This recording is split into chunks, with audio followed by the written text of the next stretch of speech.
Hola to my friends and neighbors. Stephen Sanborn here. It is Friday, November the 8th, and it is 10:37 a.m.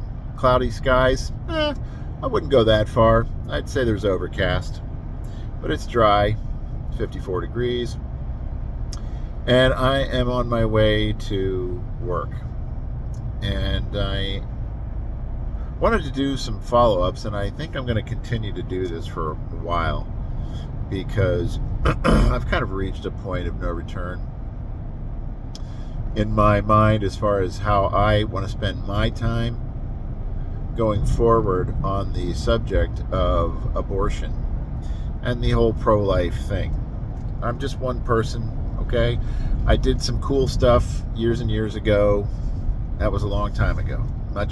Much has changed, and everybody, is a whole age older than that stuff that I think was relevant in its time. But I'm not one to let moss grow on any part of my body, really. But I like to keep moving forward and develop things that I think will work. So, I'm going to keep thinking about that because despite the so-called victory, which, okay, I'm not saying it's not. Don't take what I say as trying to be negative, by the way. The Roe versus Wade thing is is over. Okay. Nobody believed for a split second that meant abortion was going to go away.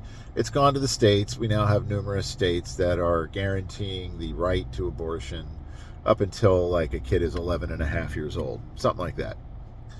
And I think it's worthy of mockery, of fighting, of whatever you want to come up with. I think we have to publicly destroy the reputations of the people who are involved with this. And we have to make out women and so-called doctors who are involved in murdering children out to be what they are. I'm not putting up with this garbage anymore. Tolerance doesn't work, friends. I don't give a shit what anybody says. It does not work. All right. Charity works. I'm all for charity, but I'm not for tolerance at all. And, if those little children in the womb had just a split second of cogent thinking themselves, if they could know on an intellectual level what was about to happen to them, they wouldn't be for tolerance either. So consider me one of their voices. And perhaps you also are one of their voices. I hope you are. But I was thinking about the just kind of the lay of the land, right? The accepted cultural norm around abortion, around the murder of children in the womb, and how long we have been settled into this idea that it's a mother's choice. Since when do mothers? Why are they the arbiters of whether people live or die? I was thinking about just kind of the overall journey. We've got God, obviously. God is the creator. He made all of us in the same exact way. None of that is by human design. We obviously participate in that, and we're supposed to do that within the confines of some regulatory understandings, I guess you could say. We're supposed to live by some moral and ethical rules around the gift of reproduction, of participating in that creative act. And so that sex act is really supposed to remain within the confines of a marriage. And then there's not supposed to be any divorce, not to get off the subject. But the divorce thing harms children also, right? That's a grave harm to kids. All right, so we've covered that. So all of a sudden, at some point within the last 50 years, it has suddenly been decided that women are the arbiters of whether or not that child gets to live or die. And that's something that we're apparently all subject to, including all women, before they're born. Does that make sense in any way, shape, or form? People want to get out of trouble. They want convenience and comfort. Women want to pretend like they're men, or they want to act like they're, like we're all equal in the sense of how God made us, right? I'm not arguing the equality of the soul. So anybody who wants to like start throwing up in their mouth, relax. I'm not saying that men and women aren't equal in that regard, but they're not equal on any other level, obviously. Or if they were, men could get pregnant too.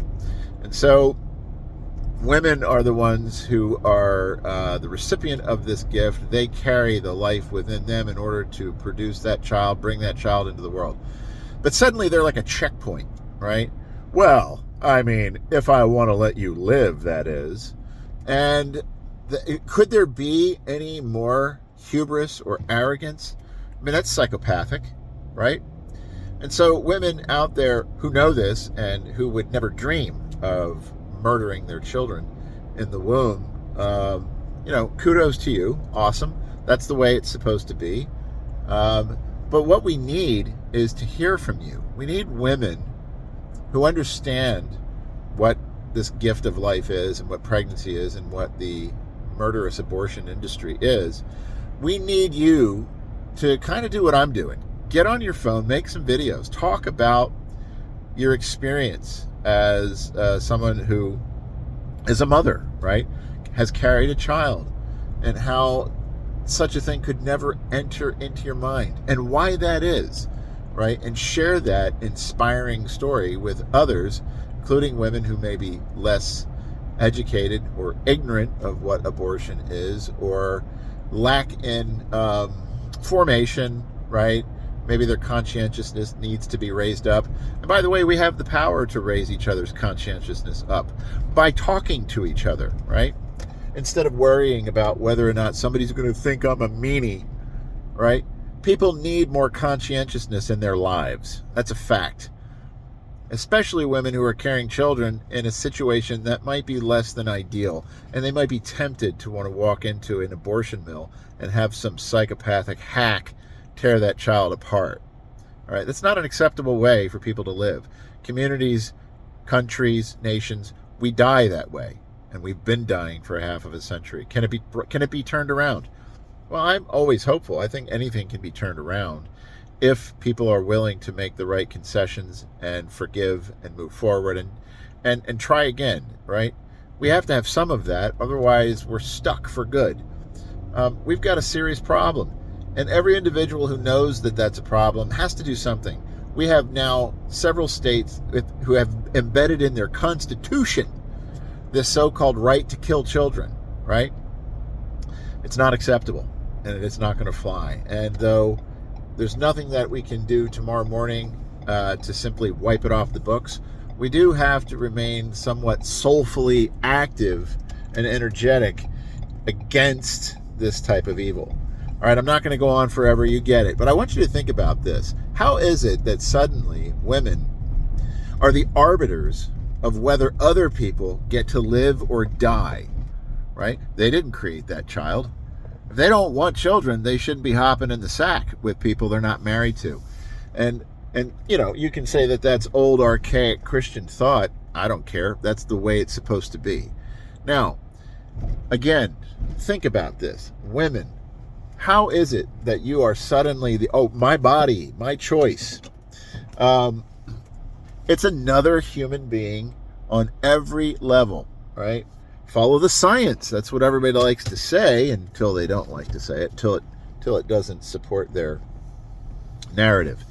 Anyway, I've got people calling me. I am going to jump now, but we'll talk again. Have a great day.